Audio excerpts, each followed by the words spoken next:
hiyo jana jioni. Na mtazamaji, kunradhi kwa hilo, lakini kwa sasa tunakupeleka moja kwa moja hadi kwa aliyekuwa rais wa 4 Uhuru Kenyatta.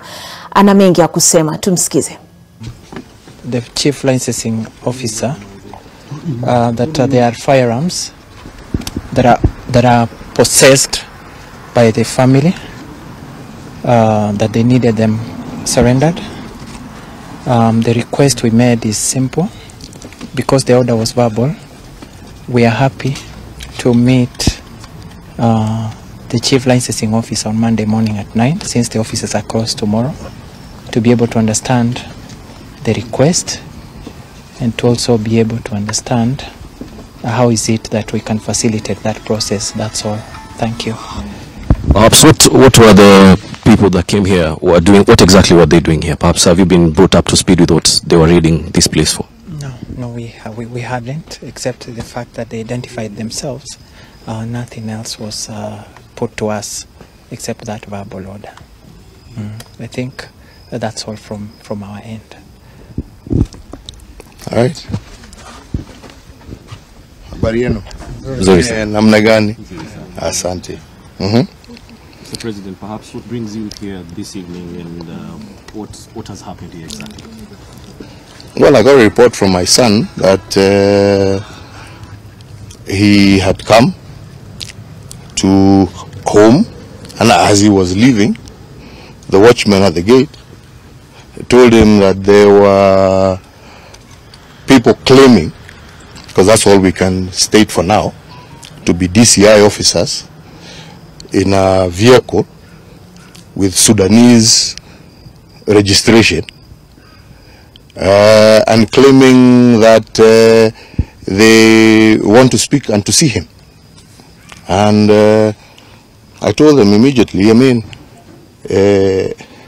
from my knowledge, when the police want to do something, they don't come in foreign number plates.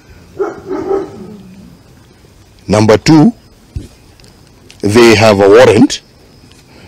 Number 3, they state their case, and they show and produce the warrant that is supposed to allow them to do whatever it is that they want to do. And I told them, don't open the gate.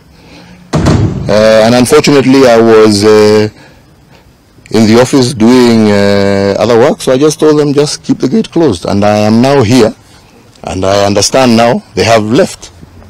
Because I wanted to ask them, what are you doing in my son's home? Do you believe this has anything to do with the ongoing protests and, of course, having the opposition claiming the government? Unfortunately, I have no other explanation to give, because all of these things are flowing in a row.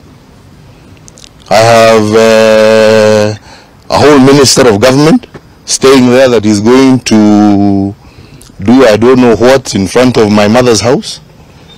I have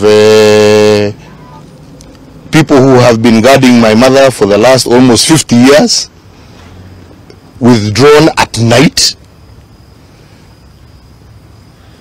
I have now a situation where my son's home is being raided for things that I don't understand.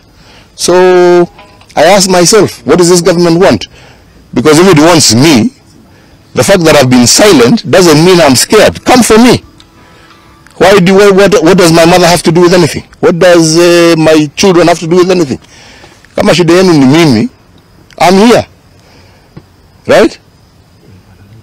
Yeah? They know where I am 24/7. Right? Why all this? Intimidate a 90-year-old woman.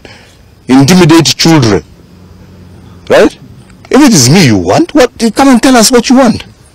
Yeah.